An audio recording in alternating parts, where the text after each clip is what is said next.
지루해도 시청하면 늘어가는 코인 경제 지식 출발! 안녕하세요. 찰리브라입니다. 어저께부터 분위기가 묘한 게 또 찔끔 올라가고 있어요. 근데 지금 왜 올라가고 있는지 여러분들 아마 아실 거예요. 일단 미국 주식시장이 그 추수감사절로 인해서 이틀 동안 이제 문을 닫습니다. 그 자금이 단기적으로 여기 올 수도 있지만 중요한 건 12월 달 연준에서 금리 발표가 있잖아요. 조만간 20일 후에. 근데 금리 발표에 관해서 어느 정도 우리가 확률상 50% 넘게 예측할 수 있는 그런 몇 가지 매크로 자료가 나왔습니다. 그래서 그거를 근간으로 해서 스토리 라인을 잡아서 이번 영상을 브리핑 하겠습니다. 자, 첫 번째로 이제 구독과 좋아요를 오늘도 이제 부탁을 드리겠습니다. 장세가 안 좋긴 하지만 항상 그리고 감사를 드려요, 여러분들한테. 그리고 자, 이제 영상 내용으로 들어가서 뉴욕 주지사가 여기 채굴이죠. 포우니까 포스가 아니라 채굴 모라토리엄에 서명했다. 그래서 뉴욕주에서 첫 번째로 채굴 금지하는 주가 됐다. 이 얘기가 있어요. 이 얘기가 나오고 DCG 그룹의 파운더리에서 한마디 하더라고요.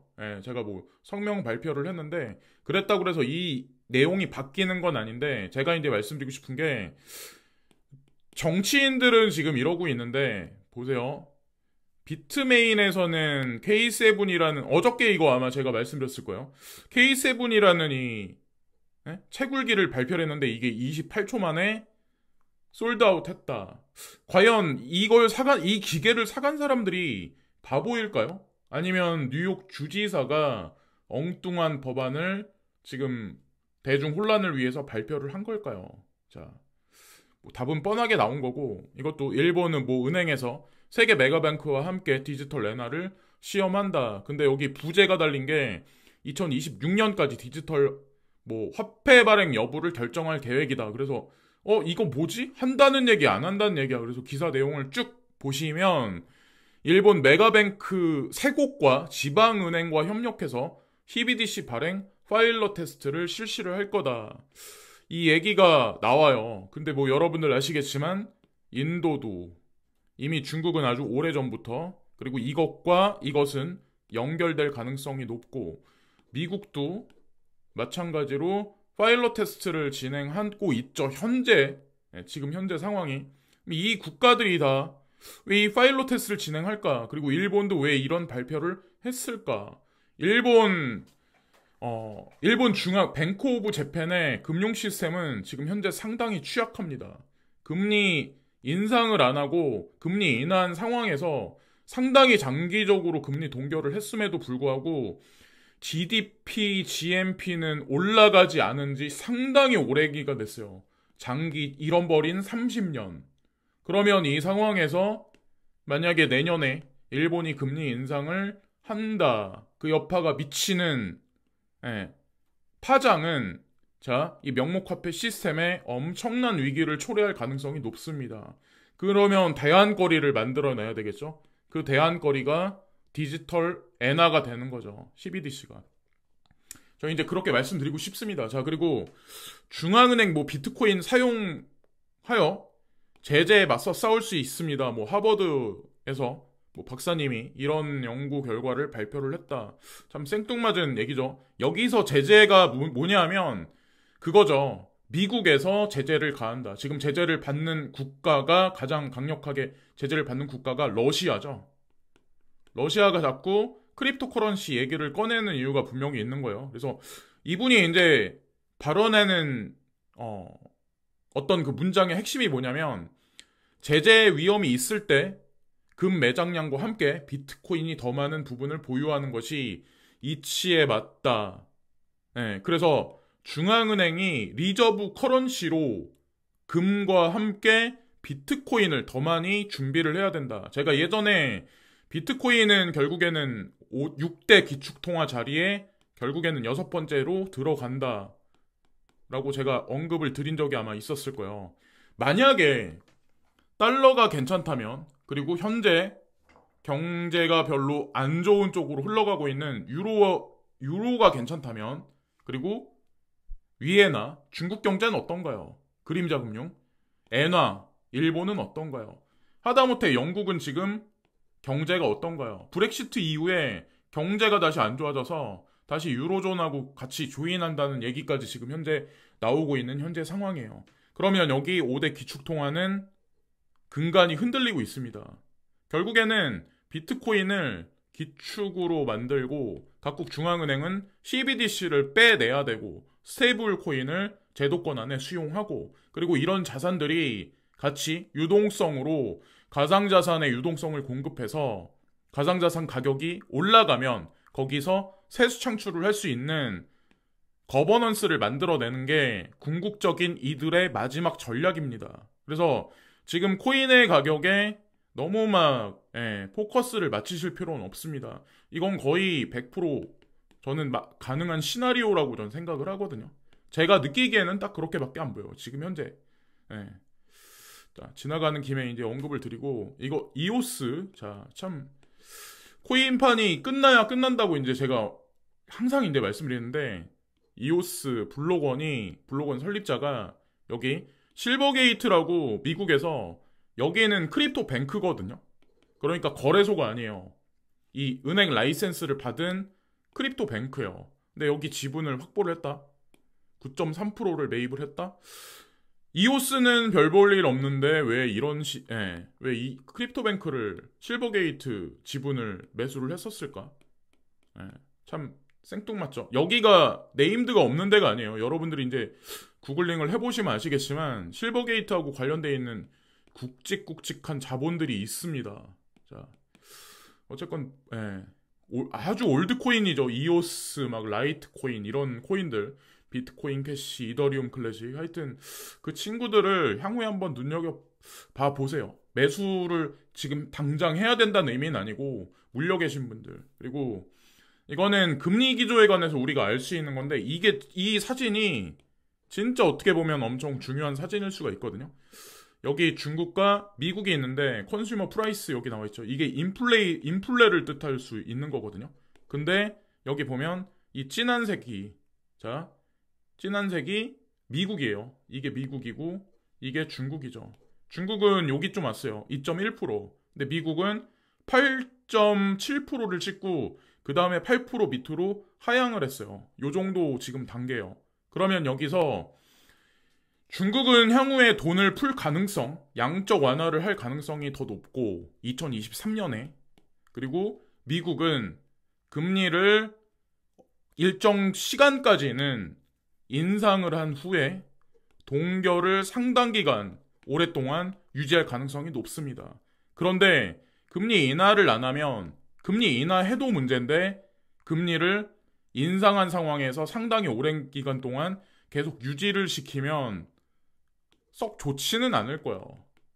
그래서 IMF에서 GDP에 관해서 예상론을 그렇게 이제 중국과 미국을 반대되게 아마 발표를 했었던 게 아닐까. 뭐 그 사람들은 저보다 더 잘 알고 있겠죠. 그리고 이것도 이제 중요한데, 미국에서 연준 회의록이 이제 발표가 됐어요. 그래서 과반수 이상의 연준 의원들이 여기 스몰러라고 여기 나와 있죠. 스몰러 레이크 하이크. 그래서 작은 금리 인상을 할 거야. 더 작은. 뭐 그래서 곧 다가올 거야. 이게 0.5% 금리 인상을 뜻하는 거거든요. 그래서 불확실성이 많이 증대됐던 것도 사실인데 거의 지금 확실시 돼 있다라고 이제 보시면 돼요. 거의 80%? 과반수 이상이. 그래서 금리 인상을 과격하게 하는 것보다는 금리 인상을 하더라도 그 포인트를 살짝 낮춰가는 게 사실 우리 가상자산이나 아니면 주식시장에 투자하시는 분들한테는 사실 되게 좋은 거거든요. 그래서 지나가는 김에 말씀드리고 그리고 또한 이게 중요한 게 PMI 지수, 제조업 지수가 썩 안 좋아요. 지금 현재 상황이. 계속 다 떨어지고 있어요. 연준은 이런 거를 보고 경기가 지금 하강하고 있구나 라는 거를 어느 정도 의식해서 지금 회의록에서 이번에 아주 작은 금리 인상을 발표를 할 거야. 이런 식으로 얘기를 한 게 아닐까. 거기다가 실업률도 더 올라갔어요. 예측치보다 22만 5천인데 24만이 나와서 실업률이 올라간다는 얘기는 경기가 하강한다는 얘기잖아요.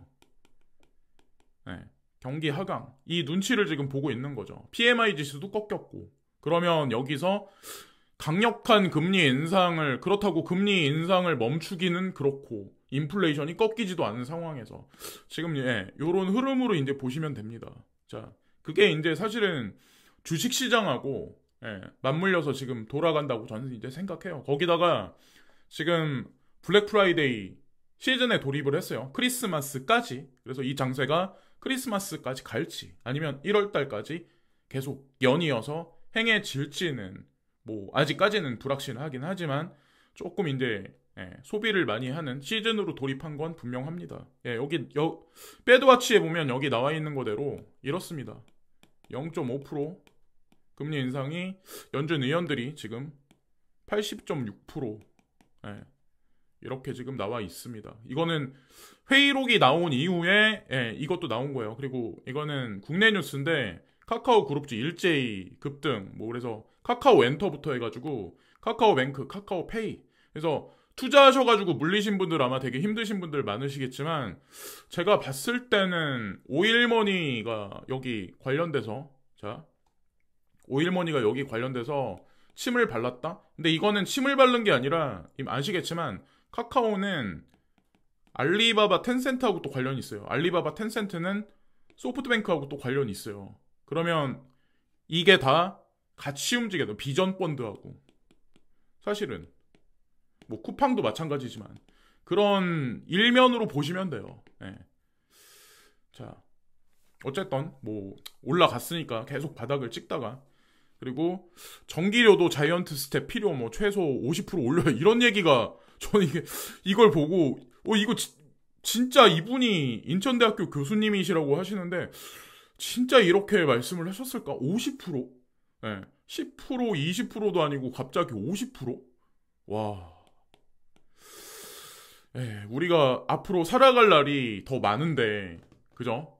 자, 어쨌든 인플레이션은 막지 못한다는 거죠. 어떻게 해야 될지. 자, 그리고 감기약도 마찬가지로 가격 인상을 하는데, 제가 이거를 가지고 온 이유는 제가 얼마 전에 깡통을 말씀드린 적이 아마 있었을 거예요. 깡통, 뭐 참치 같은 거. 이게 유통기한이 상당히 길어요. 2029년까지 뭐 한 이 정도 되더라고요. 근데 이런 약 같은 것도 이것도 유통기한이 아마 짧진 않을 거예요. 그래서 어차피 사둬가지고 가격이 내려가진 않거든요. 그래서 상비약이나 이런 것들은 조금 여유가 되시면은 코인만 막 계속 너무 막 거기에 몰빵하지 마시고 이런 것도 좀 조금씩 어느 정도 준비를 좀 해두시는 게 제가 보기에는 좀 현명한 선택이 아닐까. 그래서 그렇게 이제 생각을 합니다. 그리고 트위터 해고 끝 다시 채용하겠다. 뭐 이 얘기를 지금 앨런 머스크가 지금 했는데 싹 다 물갈이를 한 다음에 다시 이제 채우겠다는 얘기죠. 이 사람이 생각하는 그림이 있어요. 그리고 트윗은 한 번 더 이제 반복해서 말씀드리는데 전형적인 SNS 회사에서 데이터와 서버 회사로 이제 돌리겠다라고 얘기를 했었잖아요.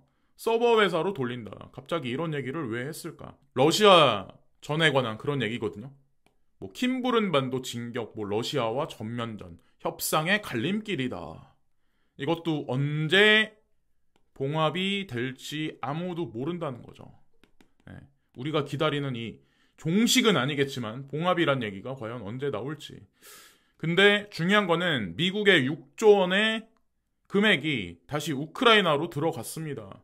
이 돈은 과연 어디서 나왔을지, 그리고 이 돈이 우크라이나로 들어갔다가 이 돈이 다시 어디로 갈지, 거기에 따라서 사실 여러 가지 일들이 아마 향후에 벌어질 것 같고, 그리고 은행 영업점이 여기 4분 거리였는데 이제 30분 걸려요. 그만큼 많이 사라졌단 얘기죠. 여기 보시면은 계속 은행이 사라지고 있습니다. 이거에 따라서 많은 은행원 분들도 아마 감원을 당하셨을 거고, 하여튼 뭐 은행에 국한된 얘기일까요? 주식시장에 관련하신 분들, 은행 관련해서 일하시는 분들, 아마 그냥 일반 사무 보시는 분들, 다 제조업에 관련한 분들 다 마찬가지라고 저는 생각합니다. 그리고 바이낸스 뭐 창업자, 중동, 오일머니, 뭐 러브콜 이 얘기가 나왔어요. 근데 FTX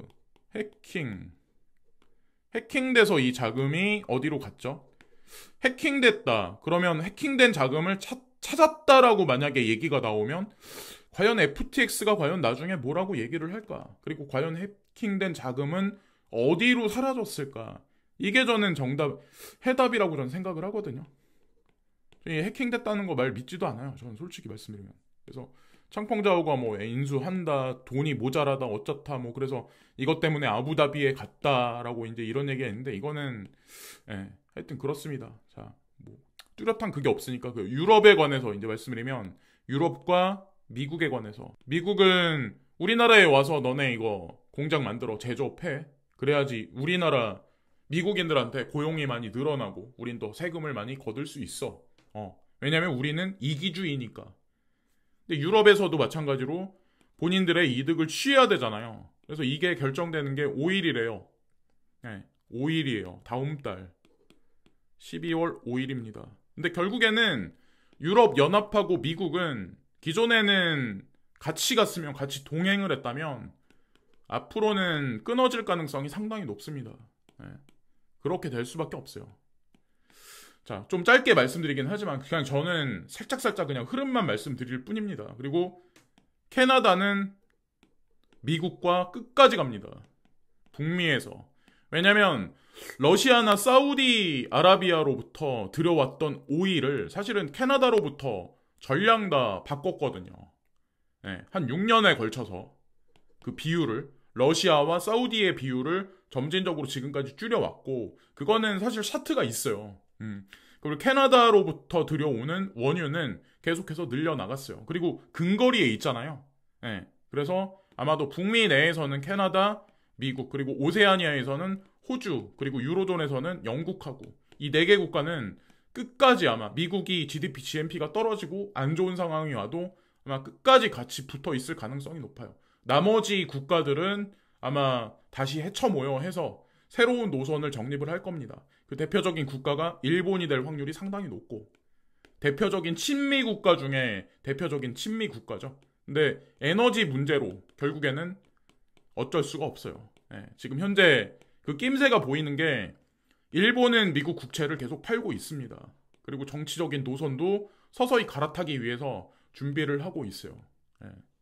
자, 여기까지만 말씀드리면서 이번 방송도 마치겠습니다. 너무 지금 뭐 이도저도 아닌 상황이기 때문에 여러분들 아마 힘드실 거라고 이제 전 생각을 해요. 저 또한 가격이 안 올라가고 파란불만 보이고 악재 뉴스 쏟아지면 멘탈이 흔들립니다. 근데 그럴 때일수록 멘탈을 더 잘 챙기시고 잘 유지를 하시면 훗날 생각지도 않은 분명히 자산이 되실 겁니다. 지금 뭐 물려 계신 거에 너무 막 포커스를 맞출 필요가 없어요. 코인 시장이라는 게. 자, 오늘도 시청해주신 많은 분들께 깊이 감사를 드리고요. 마지막으로 구독과 좋아요 부탁드리면서 이번 방송도 마치겠습니다. 감사합니다.